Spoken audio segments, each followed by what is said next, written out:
No, adik no. Adik di sana ya. Adik di sana nang kamar.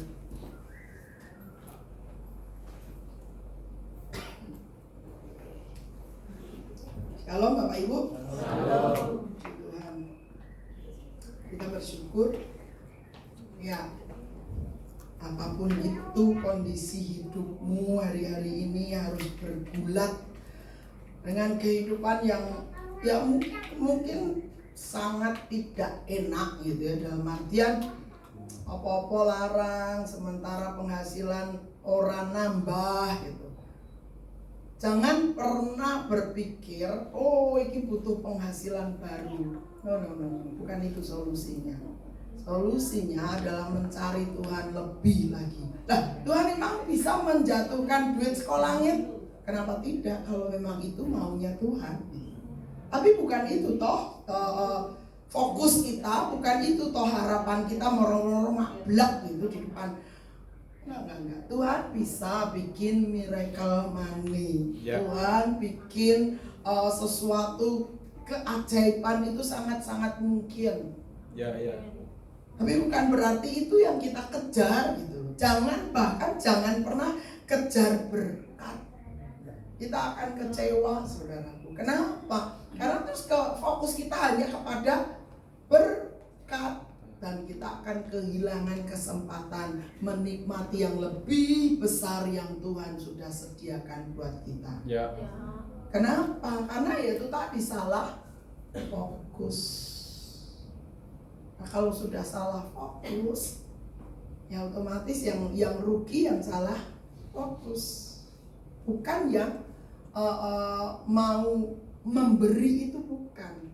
Kesalahan ada pada kita ketika kita salah fokus. Itu sebabnya kita perlu terus meneliti ulang, mengkaji ulang hidup kita, bukan hidup orang lain. Amin. Hidup kita yang perlu kita kaji, kita perhatiin ulang. Nah itu dia. Karena kalau melihat orang lain memang lebih gampang gitu. Tapi melihat diri sendiri ini butuh sebuah keterbukaan, kerendahan hati. Nah tanpa itu saudara, kita hanya sibuk dengan kesalahan orang, sibuk dengan masalah-masalah orang, tidak pernah memperhatikan dirinya sendiri. Padahal yang harusnya gitu ya, yang harusnya terjadi itu kita justru melihat, meneliti, mengenali diri sendiri, bukan untuk kemudian disombong-sombongkan, enggak, tapi lebih kepada untuk semakin hari semakin diselaraskan, cemerlang di mata Tuhan dan sesama.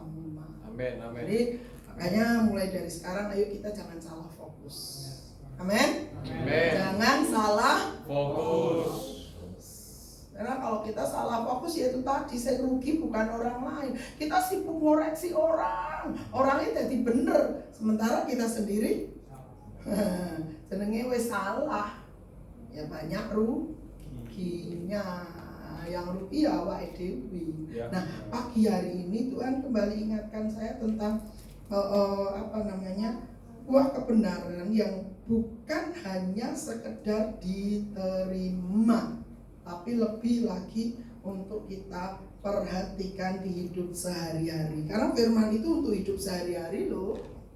Bukan hanya hari Minggu, tapi itu panduan hidup sehari-hari. Supaya apa? Supaya kita berbeda dengan kebanyakan orang, dengan dunia ini. Itu mau Tuhan. Ya. Karena tanpa itu saudara, kita hanya akan jadi seperti orang kebanyakan. Yang mereka pakemnya, kalau pakai bahasa Jawa, pakemnya, andalannya adalah apa yang umum lakukan, apa yang sudah jadi kebiasaan. Nah itu dia. Nah, padahal kebiasaan pakem yang ada pada umumnya itu seringkali bertentangan dengan firman kebenaran. Ya. Apa yang harus kita buat? Ya selaraskan hidup kita dengan kebenaran, dan Tuhan ora lali diri kita. Sampai dikatakan, loh, aku gak kenal kowe. Nah, itu cilaka, saudara. Aku sudah bikin mujizat, aku sudah bernubuat, aku sudah beritakan firman dan lain sebagainya. Tapi Tuhan bilang, sorry, aku tidak kenal kamu. Nah, itu apa jadinya? Sesuatu yang benar-benar telak, saudaraku.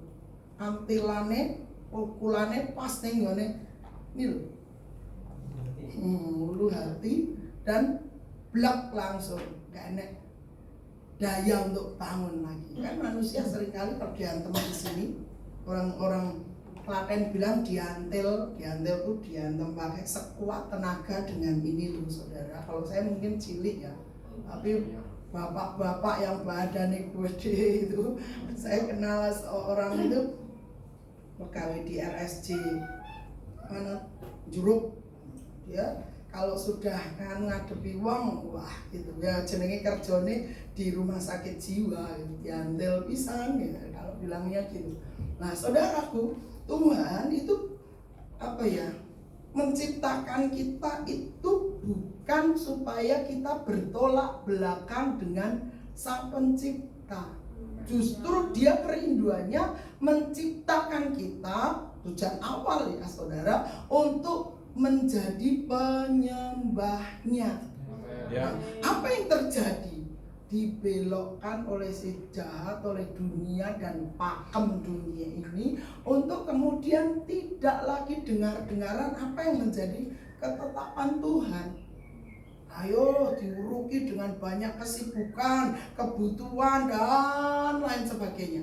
Akibatnya manusia secara tidak sadar terdistrek, mulai menyimpang dari sasaran, hamartia.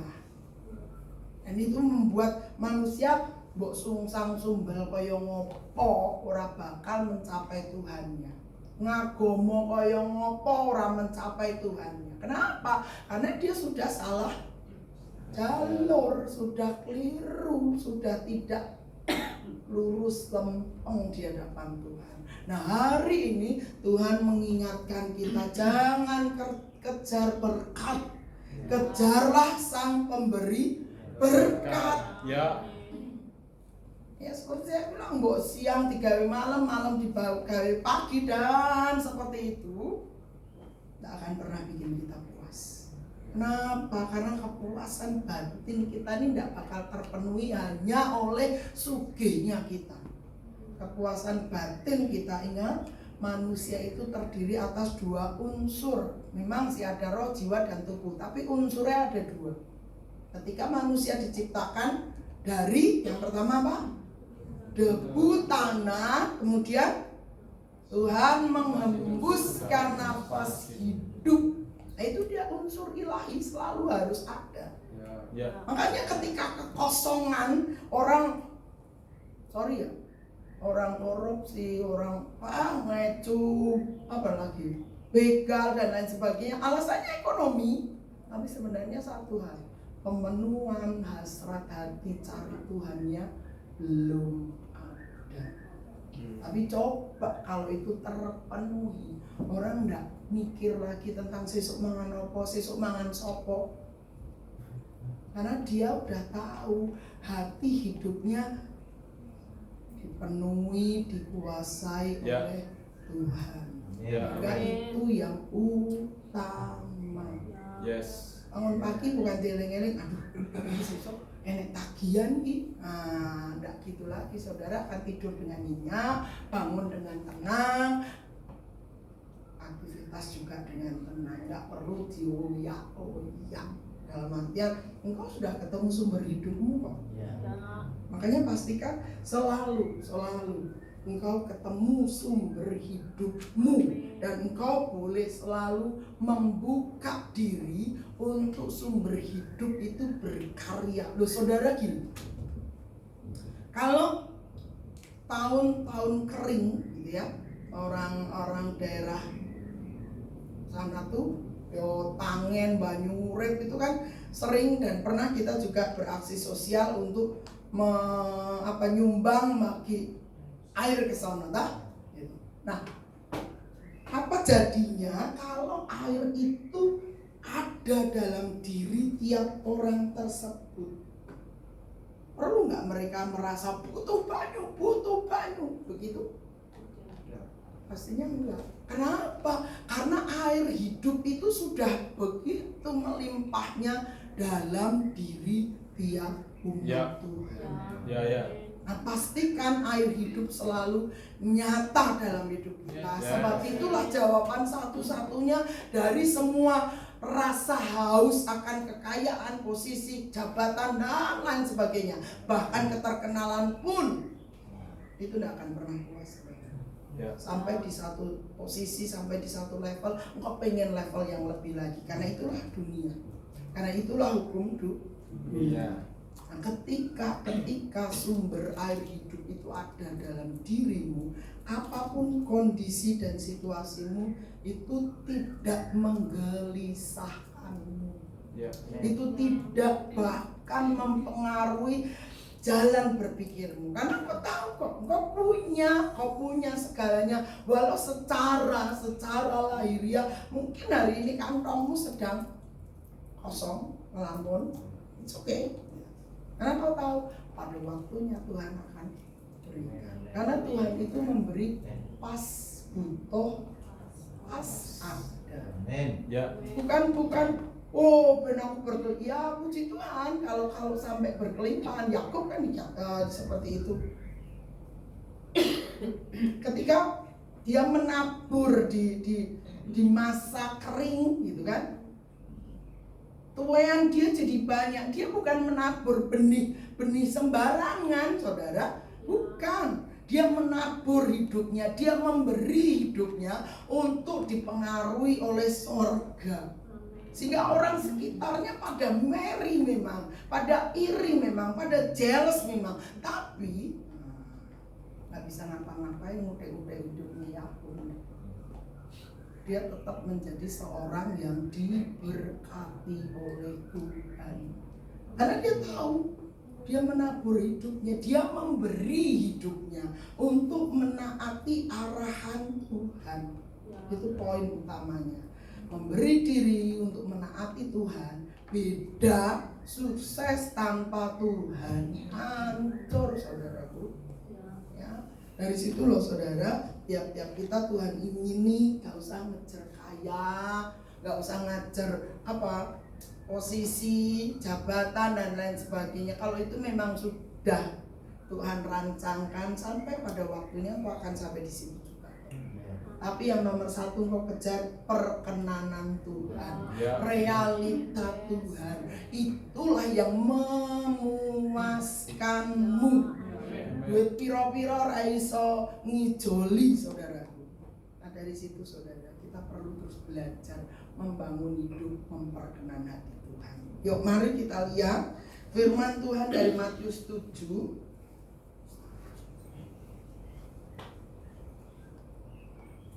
ayat 24 sampai 27 tentang dua macam dasar. Sudah ketemu? Yuk kita baca bareng-bareng ayat 24 sampai 27, dua macam dasar, 23. Setiap orang yang mendengar perkataanku ini dan melakukannya, ia sama dengan orang yang bijaksana yang mendirikan rumahnya di atas batu. Kemudian turunlah hujan dan datanglah banjir, lalu angin melanda rumah itu, tetapi rumah itu tidak rubuh sebab didirikan di atas batu. Tetapi setiap orang yang mendengar perkataanku ini dan tidak melakukannya, ia sama dengan orang yang bodoh yang mendirikan rumahnya di atas pasir. Kemudian turunlah hujan dan datanglah banjir, lalu angin melanda rumah itu, sehingga rubuhlah rumah itu dan hebatlah kerusakannya. Ujiannya podo saudaraku. Datang hujan, lalu banjir, terus angin melanda, dan hasil akhirnya yang akan menunjukkan kualitas bangunan tersebut. Semua kita akan menghadapi masa-masa di mana segala sesuatu dalam hidup ini mungkin kasusnya beda ya, satu dengan yang lain beda pencobaannya, tapi sama akan menguji bangunan iman kita ini terdiri dari apa. Dikatakan oleh firman, kalau orang mendengar dan melakukan itu firman, dia disamakan dengan orang yang membangun rumah tapi dasarnya dari batu, pondasinya genah. Sebaliknya, orang sama-sama punya telinga mendengar firman tapi tidak melakukannya. Firman Tuhan katakan orang ini diumpamakan seperti membangun rumah tanpa dasar. Hasil akhirnya beda. Nah, dari sini loh saudara, Tuhan mau tiap kita tidak perlu melihat kanan kiri, tapi mulai nulat sariro, perhatikan diri masing-masing, introspeksi. Kenapa? Karena acap kali kita ini sudah puas dengan apa yang sudah kita peroleh. Kita merasa cukup dengan apa yang sudah kita capai. Nah, itu dia yang tanpa sadar membuat keberadaan kita ini akhirnya kayak bertolak belakang dengan firman Tuhan. Nah, Tuhan itu tidak pernah merancangkan loh saudara, engkau jadi orang kalahan. Tuhan tak pernah merancangkan engkau jadi orang yang gampang menyerah. Tidak. Yang terjadi kenapa kita kalahan, kenapa kita gampang menyerah? Konsep hidup kita yang keliru, yang harus dibenahi. Itu dia. Jadi kalau saudara ke gereja atau baca di rumah Alkitabmu, puji Tuhan, syukur saudara sudah suka baca Alkitab. Iman banget kalau punya Alkitab mau disimpan. Istilahnya nanti laba-laba yang mampir di Alkitabmu itulah yang menguasai firman Tuhan, masuk surga gitu ya. Saudara hanya tinggal ngupload, nonton doang. Nah saudara, itu loh yang harus kita waspadai. Kita merasa aku udah dengar firman Tuhan, firman Tuhan ini jamin guyonan mantap. Nah, hanya itu yang cementel. Padahal hakikat firman Tuhan itu bukan di situ. Ya. Itu apa yang Tuhan ajarkan di hidup kita. Tujuannya saudara di sini diberi pembekalan, briefing, supaya ketika saudara aktivitas di luar sana tuh saudara sudah punya kaidah kendali kerja saudara. Nggak sak-sae koyok kudu tonggoku yang ngono kok. Nggak gitu. Saudara punya prinsip diri, saudara punya tuntunan sendiri, dan itu harus wajib kudu. Kalau kita sama dengan kebanyakan alias yang kita anut adalah hukum dunia ini. Dan dunia ini sedang berlalu dengan segala keinginan. Percayalah. Tapi menjadi catatan ya saudara, dunia ini sedang lenyap dengan segala keinginannya itu bukan berarti nanti Tuhan Yesus datang dunia ini akan dihancurkan. Lah Tuhan tidak ngancurin apa ciptaannya. Yang Tuhan singkirkan itu orang fasik dengan segala kefasikannya dihabisi oleh nafas Tuhan, selesai, dan tinggallah langit dan bumi yang baru di mana kita bisa tinggal. Nah ini konsep yang harus saudara catat baik-baik.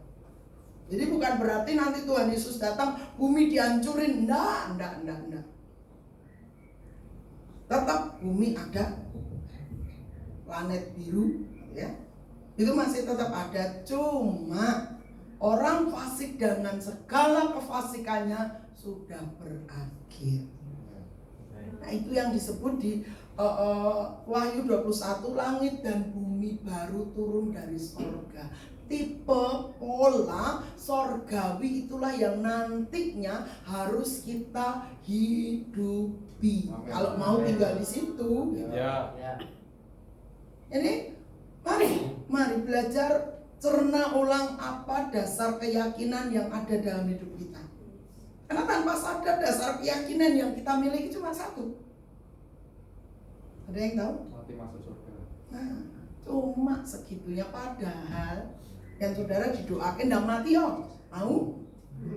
Mikir mesti saudara. Waduh, aku cek duwe utang hari. Waduh, aku cek duwe ini dan lain sebagainya. Dasar keyakinan ini wis iki tok. Betapa mengerikannya. Kenapa mengerikan? Lah wong firman Tuhan wis ngajari saudara berpuluh-puluh tahun, enggak cuma bertahunan loh. Berpuluh tahun seumuran saudara masing-masing. Nggak ada di sini yang setahun toh. Ikut Tuhan Yesus ada yang cuma baru setahun. Dan semua kita berpuluh-puluh tahun. Saya tahun ini masuk tahun ke-50, Yobel. Itu saya bersyukur banget sama Tuhan. Kenapa? Karena flashback tahun 75 saya percaya Tuhan Yesus. Ya sebenarnya percaya Tuhan Yesus sudah lama, cuma bisa masuk gereja itu baru tahun itu di bulan September. Nah itu sesuatu banget gitu buat saya. Nah saudara, sekian puluh tahun Tuhan sudah ngajari kita sudah belajar firman, sudah ngelotok ayat-ayat firman. Adakah itu mempengaruhi tiap keputusan kita? Nah keputusan model apa? Ya model saudara kalau mau ambil keputusan tuh nggak sembrono. Tanya hati nuranimu, tanya Roh Kudus yang ada dalam hidupmu. Selama ini kan kita berpikir, Allah, kowe urip-urip kowe. Baca doa sih, ya nggak perlu doa dulu saudara. Dalam artian kalau engkau selalu mengaktifasi Roh Kudus dalam hidupmu, itu setiap waktu bisa kasih arahan kok. Tuhan itu tidak sejauh sorga sana. Tuhan dibilang nyanyian apa? Sejauh doa.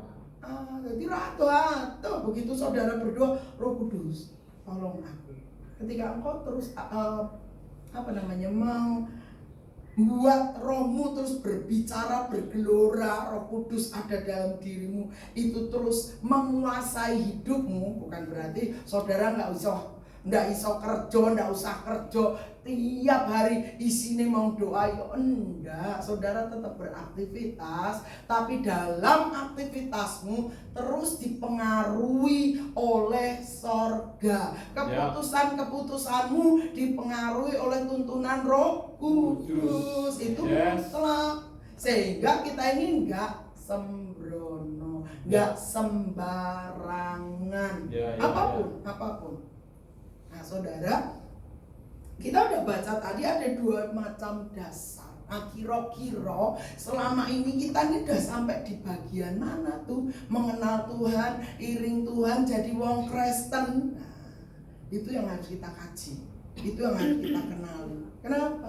Karena tanpa itu saudara, Tuhan akan menjalankan anakku. Sekian waktu mau ketok semene, tapi Tuhan tidak pernah putus asa dengan kita. Buat saudara kayak apa loh? Selagi Tuhan masih kasih kita umur, itu masih ada kesempatan untuk kita berubah. Ada banyak orang bilang, tahun 2025 sebelum masuk bikin resolusi katanya. Tapi prakteknya bukan merendahkan Anda. Seringkali itu hanya dalam bentuk resolusi tanpa bukti. Sehingga ya sekedar. Wong liya gawe resolusi, aku ya tak gawe. Nggak ada ngaruhnya saudara. Dari sini loh, tiap-tiap kita perlu memperhatikan apa yang kita bangun selama ini. Jangan hanya punya satu dasar keyakinan, satu rumah itu minimal gitu ya, minimal tiang-tiangnya ada 4 kan, 4 sudut toh. Nah, saudara, ayo penuhi apa yang menjadi target Tuhan, apa yang menjadi kerinduan hati Tuhan. Ya. Dengan kayak gitu loh, saudara bisa ngerti engkau membangunnya apa. Lewat hati nurani kita nih, kita diingatkan. Supaya apa? Supaya kita ini bisa lebih selaras dengan sorga. Karena gini, ingat Tuhan Yesus pernah ngajari kita doa Bapa kami. Nah, salah satu bagian daripada doa Bapa kami adalah datanglah, apa lanjutnya? Kerajaanmu. Terus? Bumi seperti di surga. Lah, kok ragu-ragu kabeh yo. Berarti saudara nggak yakin nenek surga di bumi ini. Nah, hari ini dengar kebenaran. Tuhan mau datang atas bumi ini, menyatakan sorganya di bumi ini. Amin. Nah, siapa yang Tuhan pakai untuk menghadirkan sorganya? Saya. Darah. Jangan hanya saudara, iya aku. Nah, terus apa peranmu? Nah, iya loh. Kalau sudah dipepetkan lah, peranmu apa? Apa ya?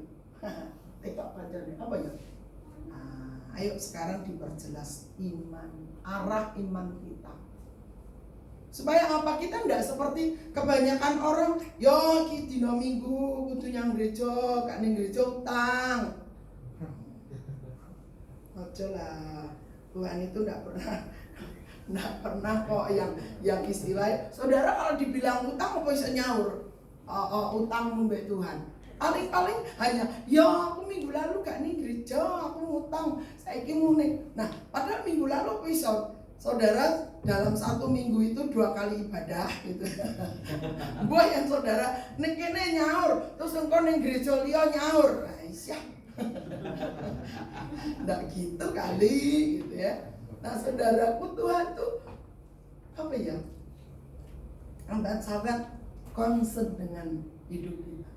Nggak ada satupun di antara kita yang luput dari pengamatannya. Ya. Nah, ketika Tuhan itu melihatmu, gitu ya, ayo, imajinasikan Tuhan memandangmu, gitu. Saudara mau? Isin aku, ora yakin diriku bener. Nah, itu kah? Aduh, isin aku ini melakukan dosa. Begitu kan?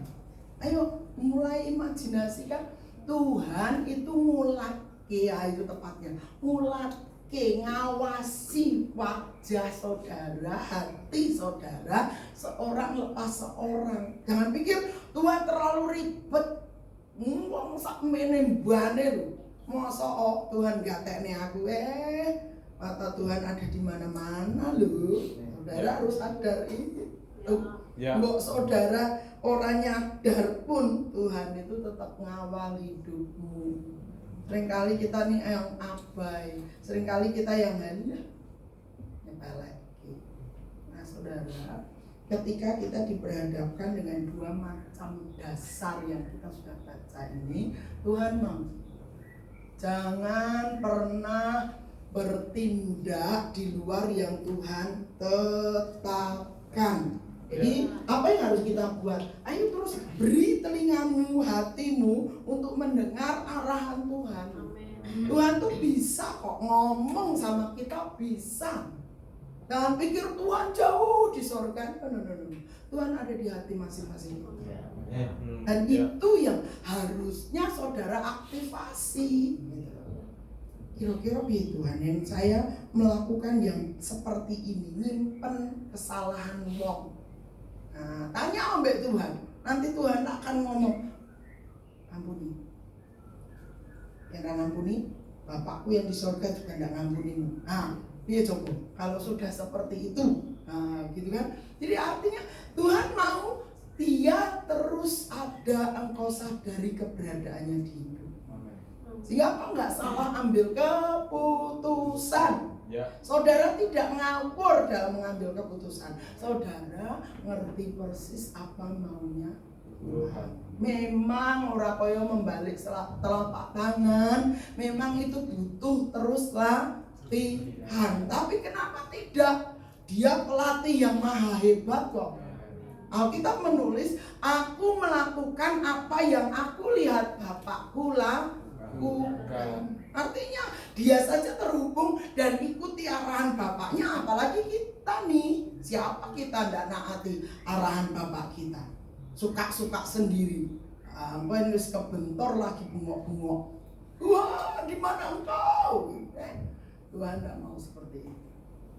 Karena yang dia mau adalah membuat bagaimana Tuhan itu disukakan dengan apa yang bisa kita taati. Coba kita lihat Yohanes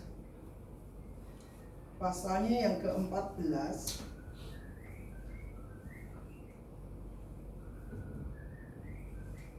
Ayatnya yang ke-15 sampai ke-18. Yohanes 14 ayat 15 sampai 18.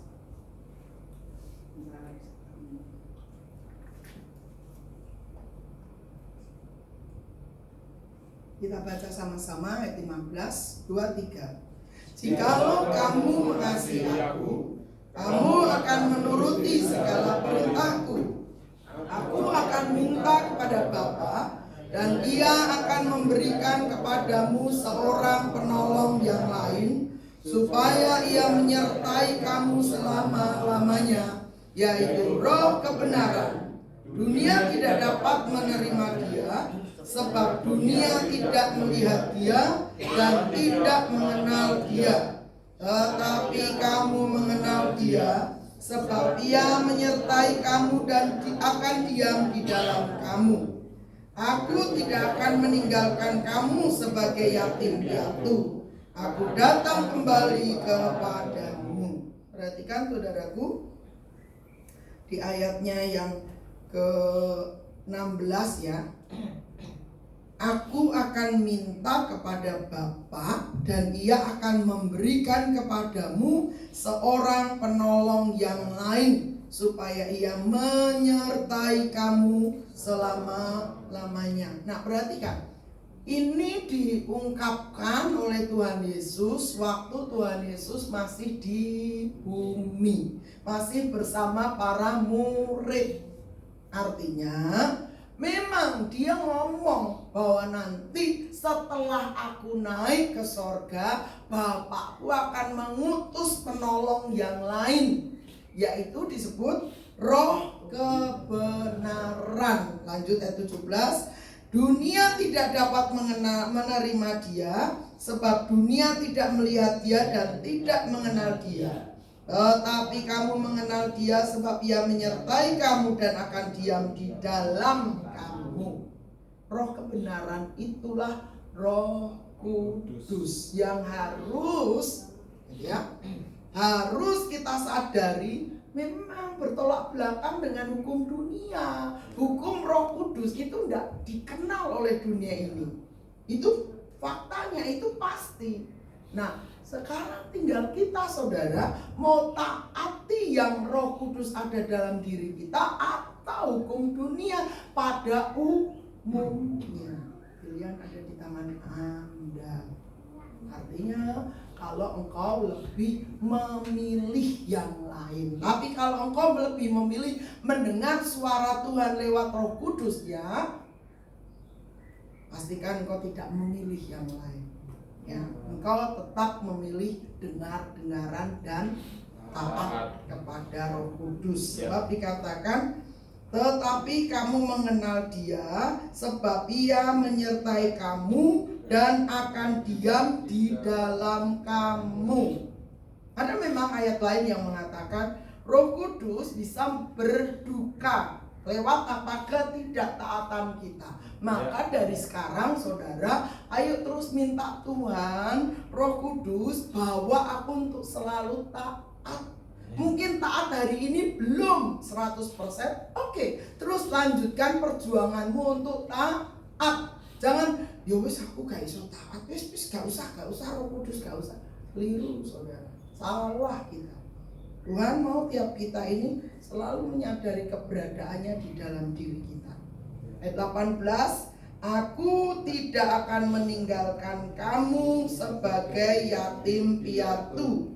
Aku datang kembali kepadamu. Yes, Tuhan datang kembali kepada kita lewat Roh Kudus yang Dia utus untuk menyertai kita, untuk tinggal di dalam kita, menyadarkan kita tentang hal-hal yang harus kita lakukan atau tinggalkan. Ya, dari situ loh saudara, kita perlu selalu menyadari Tuhan ada dalam hidupku, maka hidupku, kalau orang Inggris panggil Lord, itu pemilik.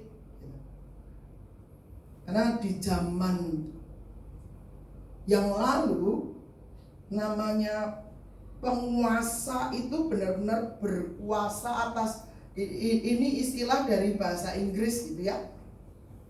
Itu benar-benar sebagai pemilik, pengendali gitu. Lord, makanya orang-orang sana manggilnya Lord Jesus. Dia penguasa, dia pengendali. Nah, saudaraku, Tuhan mau tiap-tiap kita itu menjadikan hidupmu tuh milik Tuhan gitu. Bukan milikmu sendiri, karena ingat, engkau dan saya sudah ditebus dari hidup yang sia-sia, dari hidup yang penuh dosa.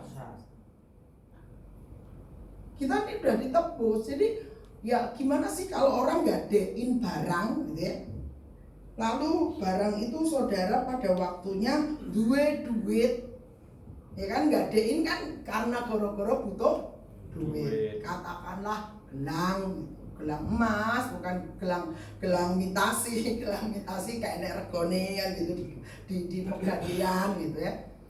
Ya bagi saudara yang nggak pernah hubungan karo tukang gade, it's okay, itu kewahyuan baru mungkin gitu.